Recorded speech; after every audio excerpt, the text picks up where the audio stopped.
Now it says I'm live, so do let me know in the comments that I am actually live. Should be. And do start to chat down below, definitely.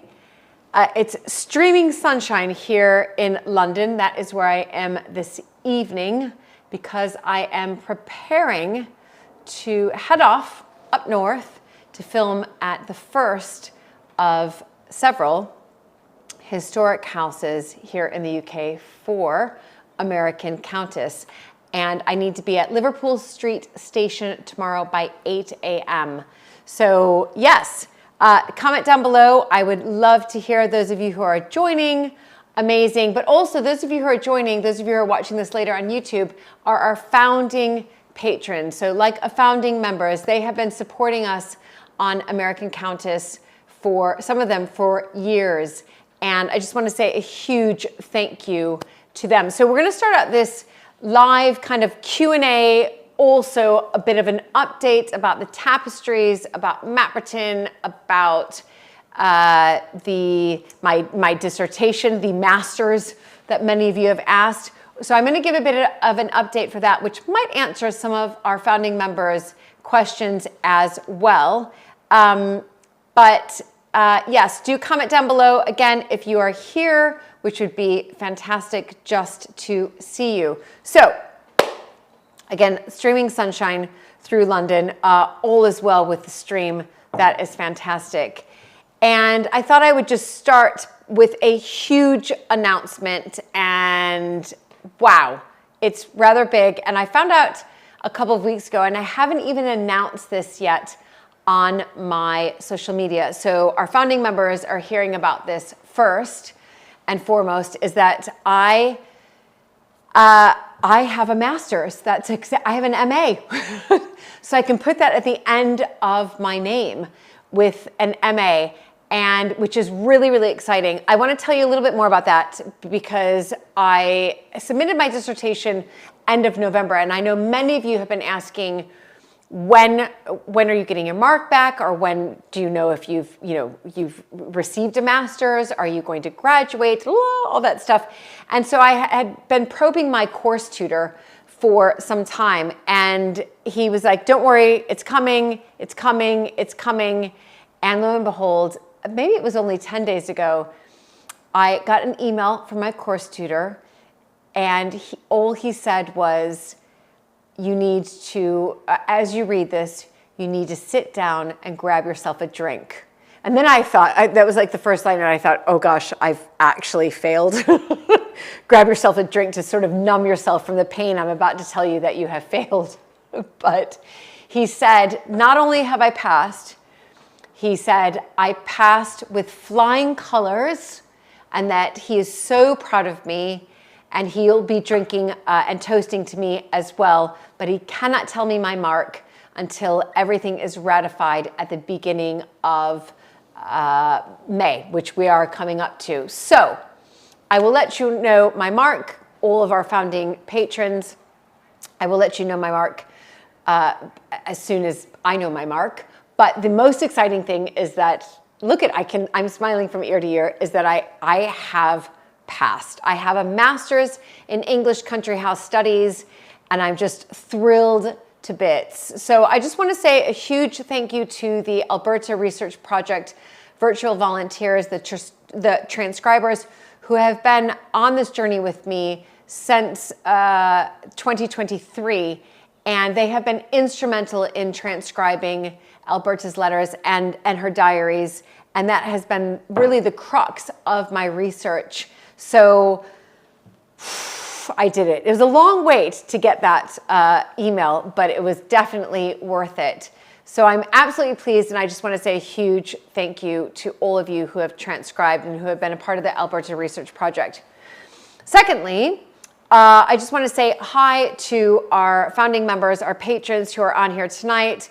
We've got Martin, we have Paula, we have Vicky, we've got Rebecca, we have Mary, and this live stream will be happening for all of our American Countess patrons every month. So once a month on a Sunday. I'm looking forward to the last Sunday of every month. I might have to change it from time to time, but it will be from one a month.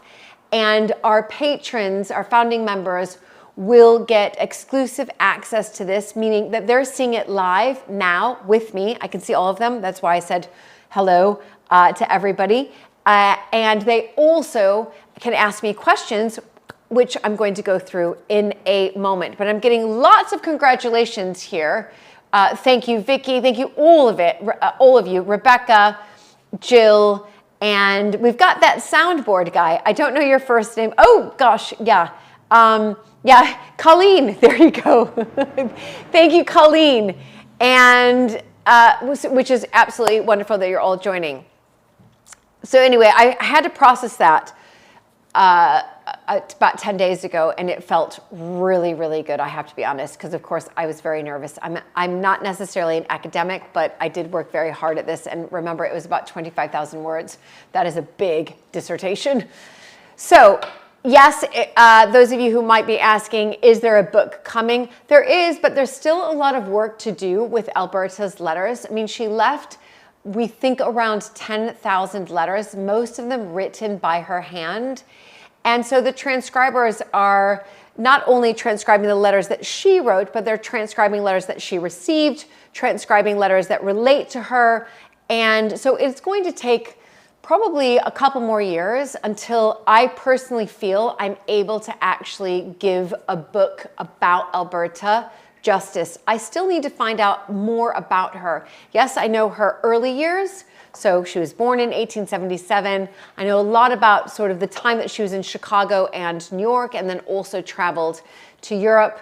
But it's really what we're looking at now is her time at Hinchingbrook, and in particular the First World War, the Second World War, and her relationships with other people and a lot of the local charities that she supported throughout. So that will be coming. Then I want to move on to the tapestries. Oh, here we go. Let's see if it's doing, there we go. We might be getting a bit of buffering here and there, but we have a wonderful collection, and the first tapestry to be restored, cleaned, I should say first, cleaned, and then restored by Emma Telford, who is the tapestry conservator and probably the leading tapestry conservator, I'll say that, here in the UK. She's worked on many, many tapestries, and in particular those at Blenheim Palace. The Peacock tapestry is in her workshop now, and we have raised and exceeded the funds for making sure that this tapestry comes back to Mapperton, which has been a part of the Earl of Sandwich collection since the 18th century. So that's going to be incredibly exciting. And we did this in 3 months, which is extraordinary. So I just want to say, again, a massive thank you to so many of you who donated, whether it was 1 cup or 100 cups. You all are amazing, and the support and the comments has been tremendous. So thank you, thank you, thank you. I will be heading to Emma's workshop in just taking shape.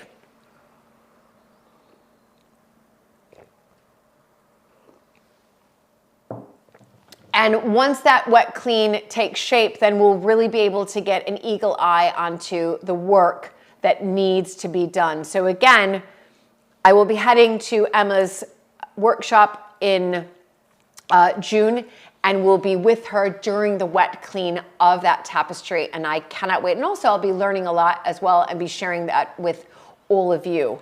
So anyway, what I thought I would do right now is, before I get into the questions from our amazing founding patrons, which many of them are on here right now, so many of you, which is brilliant, is just to discuss a little bit about the tapestry and textile retreat that we are hosting at Mapperton.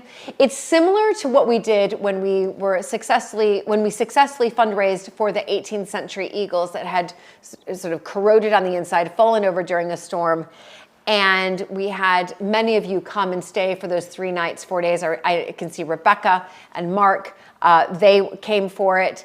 And we want to celebrate your achievement, and as well as bringing these really incredible, important pieces back to life. And we had, Rebecca, comment down below, but we had a brilliant time during the what we call the Eagles tour.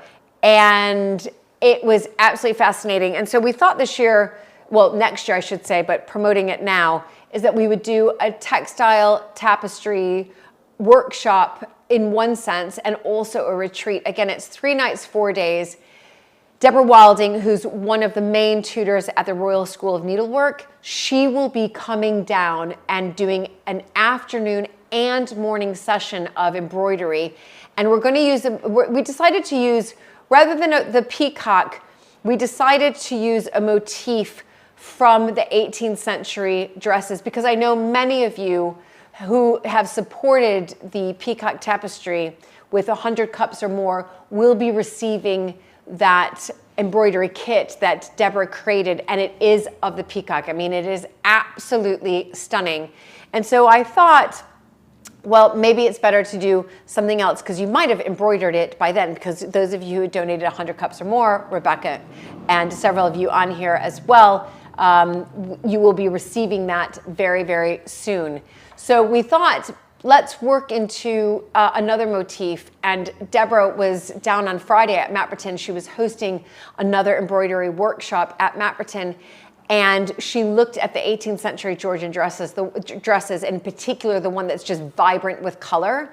And she took pictures. She's already deciding on what that motif that she will use for the embroidery kit. And I think that's really exciting. So all of those details are at grandhistorictours.com.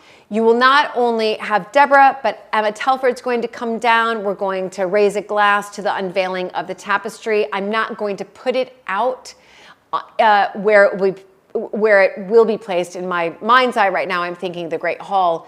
That seems to be the best place, but it will be seen by the public.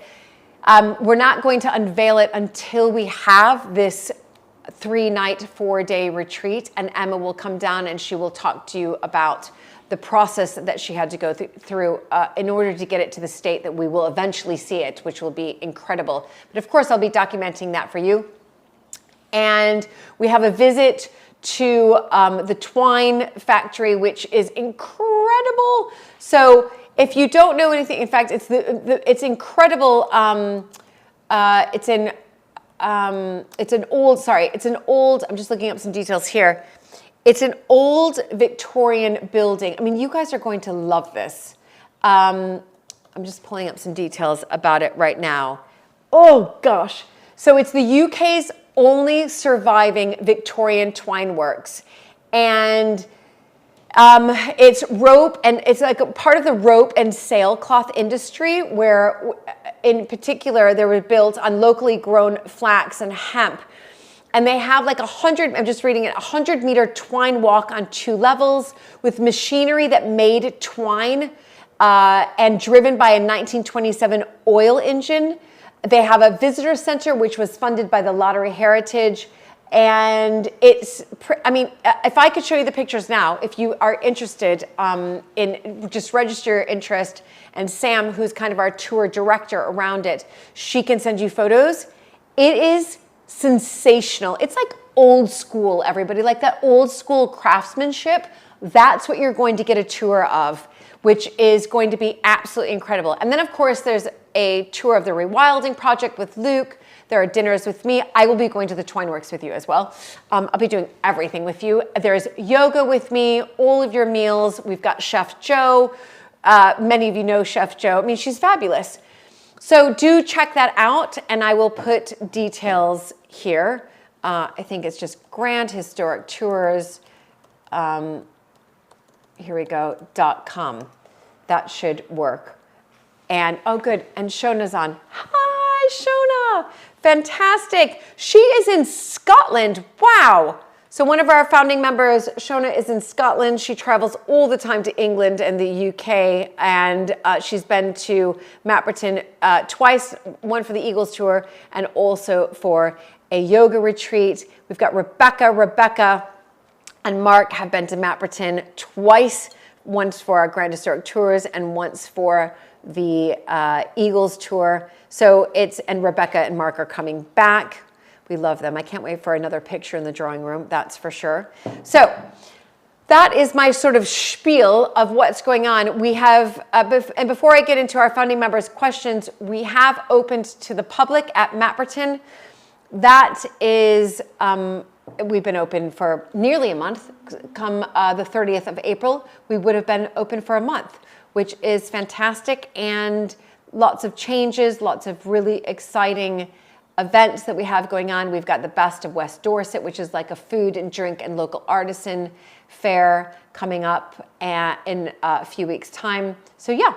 So now I'm going to get on to our founding members' questions, which I think will really shape the YouTube live that many of you will see later, after. And I'm just going to pull that up 1 second. I have there we go.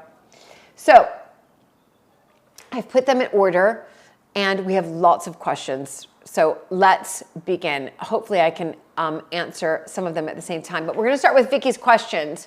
And she said, how are you doing with your dissertation? Well, luckily I've answered that, Vicky. So all is brilliant there. And then Vicky also asked, did I hear you say something about having a grandson while you were speaking in Alabama? Not yet. So none of my children are married. They're still dating. So not a grandson yet. Maybe I mentioned that we were visiting my sister and my brother-in-law and my nephew while we were, after Alabama, we went to the panhandle of Florida. So we were visiting them. So no grandsons yet. Social media. I mean, social media is just like a snippet. It's, 60 seconds. These are 4 to 5 minute weekly vlogs, and I'm really getting you into the insight of what's happening. So for example, last week to the founding patrons, I sent a video when we were having valuations done, because that's what needs to happen right now due to the death of my father-in-law. And I was able to share with you something that I found in George's will, but it had been gifted to Luke and I for our wedding, as a wedding present from George and Alberta's daughter, Bet. And we didn't really know the provenance of it, and I was able to find that. And what sparked me on that was due to Sotheby's being there for the valuations. So that is, I think, really exciting as a next step for American Countess and for those of you who are founding members. And again, that weekly vlog will be for those of you who are in the top 3 tiers. So Alberta Sturgis, and then we have all the way up to Grace Kelly, who's the Princess of Monaco. So I think that's very exciting. And as far as like dream next step with Mapperton, I'd like to get more visitors, like physical visitors. That would be brilliant. That would be a next step. And we're doing a lot of marketing campaigns around that. So fingers crossed. We're only a month into opening. We have 5 months left. Fingers crossed we start to get more physical visitors. So then Audrey's also asked, do I do strength training in addition to yoga? So my big thing, everybody, which I really want to share today, is my exercise regime.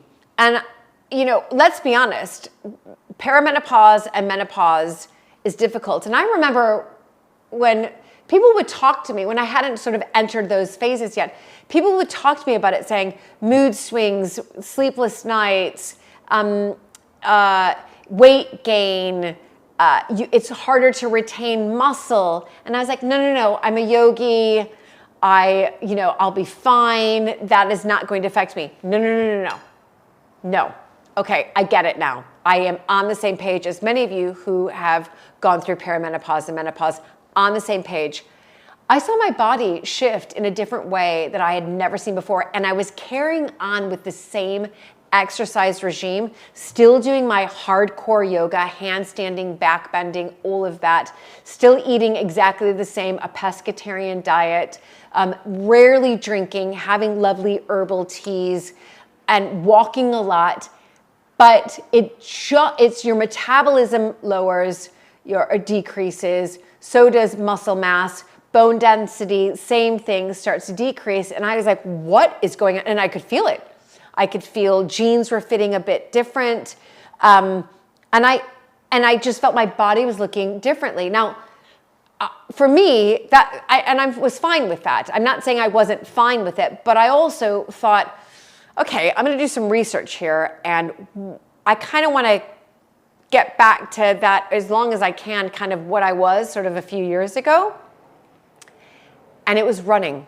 So running has changed my body and everything for me. So I think before I didn't need to do running because I was doing so much hardcore yoga. But now, wow, running has been a game changer in how things fit and feel, a game changer in like the shape of my legs, all of that. And yeah, exactly, Rona, I feel that. It was extraordinary. And it happened so quickly. So I've been running 3 times a week. I track it all on my Strava. And I'm starting to do 1 long run a week. So last week was the first time I have done a 10K in like ages. I'm talking years, like at least a decade. And it felt great. Today I did 5.5K. So my plan is to incorporate that running 3 times a week, 2 short runs around 5 to 6K, and then 1 longer run, a 10K, 11, 12K, because one of you have asked this, one of our founding patrons have asked this, I think this was Sally, exactly, it was Sally, am I going to be running with Jack? Jack has just completed a marathon. Many of you probably saw this on Instagram, but he's just completed a marathon in Milan. He did incredibly well for his first marathon. He did 3 minutes and 43, sorry, not 3 minutes, that would be a miracle. 3 hours and 43 minutes, and I was there to cheer him on. And he's just also put his name in today. Today was the London Marathon. And he didn't run the London Marathon because he was just in Milan a month ago, but he's put his name into the ballot. And he asked me today if I wanted to put my name in the ballot. And it's very hard. Today we had over 50, 12 years ago, I would say 12 years ago. And it was hell. I've got to be honest with you. It was literally hell. And so I swore I would never do it again. But now that I've been really properly training for it and running, we are going to sign up for a half marathon here in London in October. And I think Emma, our daughter, is going to do it as well. So I'm really, really excited about that. A bit nervous, but I have to be honest with you, running has been a game changer. I'm still doing my yoga. Yesterday, I did a 2-hour practice. I'm sore because the yoga, as many of you know, I do is like handstand, back bends. I'm sore, but I love it. And I still will do spinning when I can. But when I'm done at Mapperton, I don't have access I can do online yoga, but I prefer to go into the studio. And so when I'm here in London, which is sometimes only for 18 hours, just to take a little bit of a breather from Mapperton, I will do spinning and yoga. So then we've got Nancy. She said, are there still closet storage areas in Mapperton you have not yet explored and might find more wonderful historic clothing? The answer is yes, Nancy. So there are about 2 more trunks that I know about. I know exactly where they are, and I know somewhat what's in them, and I will be filming that very, very soon. But because the textiles that I found took a lot of time to put them in the proper textile boxes, I just haven't had time to go back to the other ones. They're safe. They're totally safe, which is brilliant. But I will be heading into those hopefully this year. Well, no, definitely this year, 100%. I know exactly where they are. And I will be filming that for you. And that is very, very exciting. We've got Jennifer asking, how is Alberta I doing and the work of the transcribers? Well, the work of the transcribers, they have been absolutely amazing. And I mean, they've been instrumental in my dissertation, but also instrumental in making the Alberta AI a huge success. So We have been able to, I mean, she's cleverer than ever, I have to say. We've been able to really update her on a monthly basis with all of the letters that have been transcribed by the virtual volunteers. And we're getting, the more information, of course, we put into her, the more clever she becomes. And she is outstanding now. I mentioned Sotheby's earlier, and we had them, we just wanted to show it to them. And we asked her a few questions, and they were blown away. I mean, she is on fire, detail after detail. And what's extraordinary now is when you ask her questions, you can see the AI saying analyzing letters. So they're analyzing letters that will then pull out her answer. And it's unbelievably, I think, unbelievably beautiful to hear the words come out from the letters. So you feel that that is actually how Alberta would have answered that question. So she is, I mean, she is on fire. Any new surprises or aha moments to share about Alberta? I mean, I would say that because she's becoming much more knowledgeable due to the letters that are being inputted, she has a lot more detail to share, which before last year, there were kind of broad answers. Now she's really pulling from her letters. So she's describing to a T from her letters how she felt, what she saw. And that has been really incredibly enlightening as well, because the detail that she's giving is just absolutely tremendous. So if you are able to visit us at Mapperton, and in fact, it reminds me, Luke and I will do another video for, of course, our patrons get the videos first before they're put out on YouTube about Alberta. So you can see really how detailed she's become. I mean, it's absolutely extraordinary. Okay, lovely Rebecca has asked, how becoming the Countess of Sandwich has changed your life? I think it's a shift, it's a change, it's sometimes hard to talk about, if I'm perfectly honest. Yeah, you know, and yes, there are additional, Rebecca has followed on with, are there additional responsibilities that I've taken over from this shift? And yes, so the plan is that from September, I will be taking over the management of the gardens, which is a bit daunting for me, as you can imagine. And I'm quite nervous about it. So I have signed up for a gardening course. It's a gardening in the seasons. It's actually a year-long course. And I start in September. And it's, and obviously it's not every week, but it will be practical. So it's very, very practical. It's not just sort of an online course. I'm there, like in a garden, working.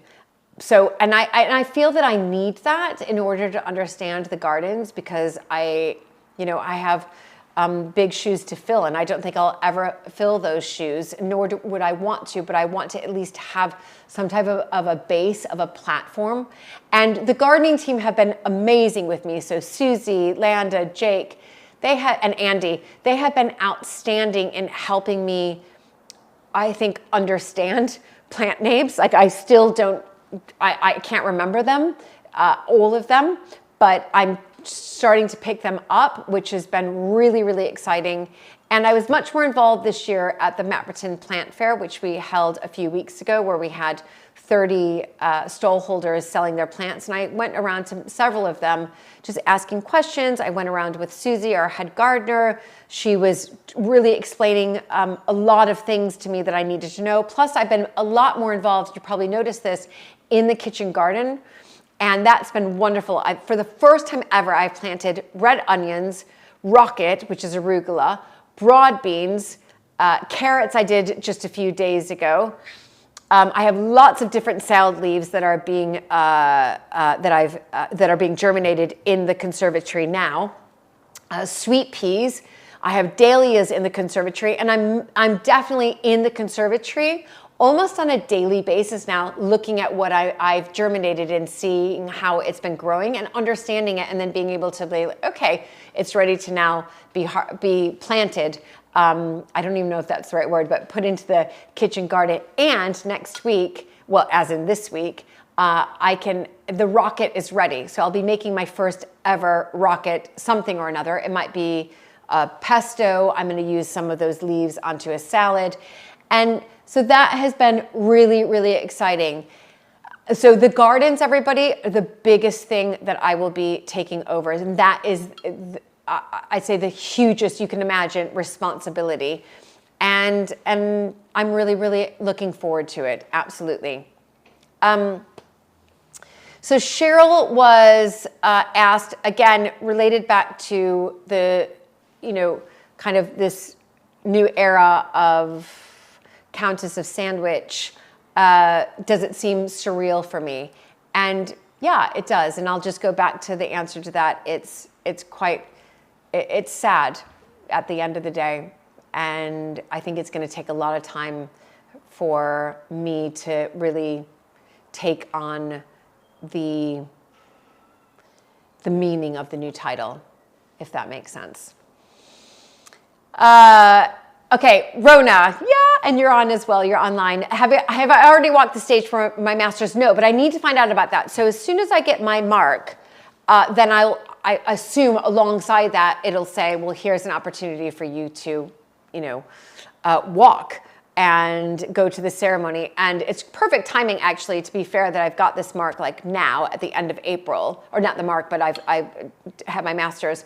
So of course, in this country, graduation happens kind of June, July. So as soon as I find out that date, my plan is, I can't 100% be certain as long as it doesn't interfere with another commitment, but my plan is that I will be walking the walk, which is very, very exciting. And of course, I'm going to film it. Absolutely. Rhoda's also asked, do I anticipate more speaking engagements because of my master's? In fact, Rhoda, it's such a good question. I'm working on that now. So I've had several organizations contact me exactly about this. And I think it just gives you a little bit more kudos. Having a master's in English Country House Studies definitely kind of, I think, raises the stakes. And we are working on having more of these speaking engagements, and in particular, more in the USA. So Colleen has asked, she would like to begin a yoga practice, and it will absolutely help you avoid injuries. What style should I start to look for, and with what teacher? I mean, there's some amazing yoga teachers on YouTube, and I'm sorry I don't do many of those. I do have some past ones. So if any of you are interested in getting those past ones on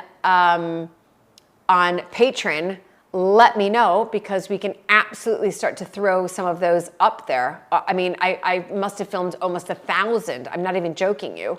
And they're all to come. It's really a mixture of both. I would say it's kind of half and half now. So we will contact ones that we're really keen on, but we'll also be contacted by houses themselves. And it's really, having conversations with the custodians, the owners, and finding out what the best fit is and if it will work. And we try to cluster several of them together to make sure that we're not just going back and up and down to the same area, month after month. If we can get, 2 houses done, then it's in the same time frame, then that works better for us.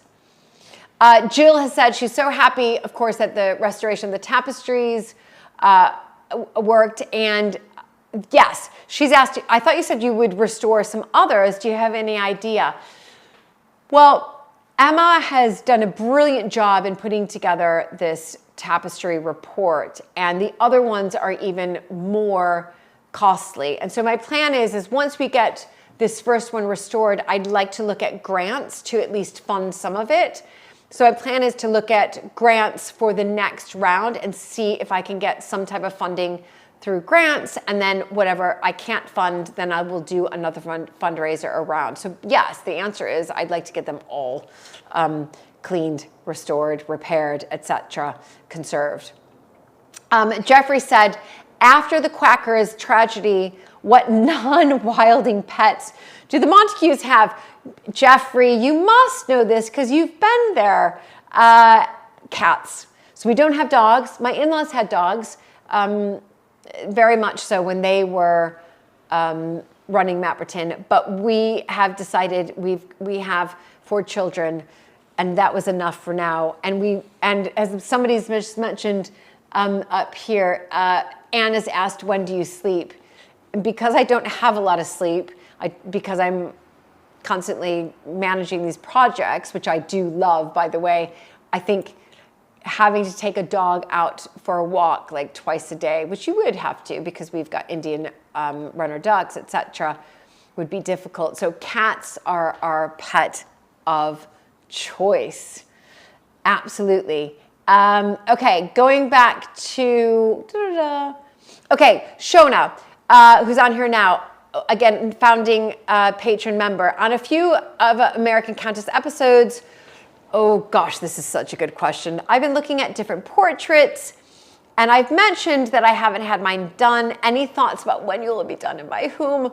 Yes, do you know, Shona, I've been talking about this, and I admit it, for some time right now, saying I'm going to get it done, I'm going to get it done. And I think because I'm just so busy right now, I'm in the middle of writing, of course, the Mapperton coffee table book, and we have a photo shoot coming up this week. I'm in the middle of renovating Cotley Farmhouse, which I'm installing this week. By the way, there's lots of content coming for the patrons this week. I'm filming tomorrow up north. Then I'm down at Mapperton from Tuesday, where Malcolm and Jessica, who's the photographer for the Mapperton coffee table book, I can't say the title yet, are coming down. We'll be photographing all day. And then Malcolm and I are installing Cotley Farmhouse. That's right. So it should be on the books in the next couple of weeks. This week coming up is actually kind of mind-blowing, insane. And when I finish this live right now, I can tell you I'm sitting on the sofa and I'm writing a chapter for the Mapperton coffee table book. So it's going to happen, Shona. I just don't know when. But really good question. Really good question.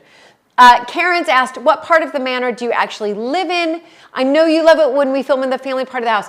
You know, we live in the back side of the house. That's kind of the best way to describe it. So the back side of the house, and the children's bedrooms are above where we are. I think that's a part of, we do film sort of the private part, in one sense, the part that the public doesn't see. So the kitchen, the muniment room, some of the bedrooms upstairs. For example, the chapel room bedroom is part of the private part of the house. The Tudor room bedroom is part of the private room of the house, part of the house. So we do film that, but I'll be sure to film more of that for sure. Robin, again, how is the Mapperton coffee table book coming along? Well, it's coming. I stay up nights writing it. And then I wake up in the morning, I'm like, oh, that's not very good. I need to redo it, all of that stuff. But it's coming along, and we've shot already. When I say shot, I mean camera-wise, taken photos of sort of the winter part of it. And we're working on spring, obviously, this week. So yes, I will let you know when it comes out. I know when it's coming out. It's coming out September 2026. That is when, apparently. Things could change. It won't come any early. It won't be published any earlier than that, but it is coming out around then. So I hope you all will order a copy. And then we've got Sally. So again, Sally, I think you might have joined a little bit later, but I answered the question about running. Do I have races planned? Well, I was with Jack and Emma earlier today, and they have convinced me not to run a marathon. No. Jack is going to run another marathon in November in a different country, and he's just put his name into the ballot for the London Marathon, which was run today. But he has convinced me and Emma to sign up for a half marathon here in London. So I'm not there yet with marathons, Sally. I don't know.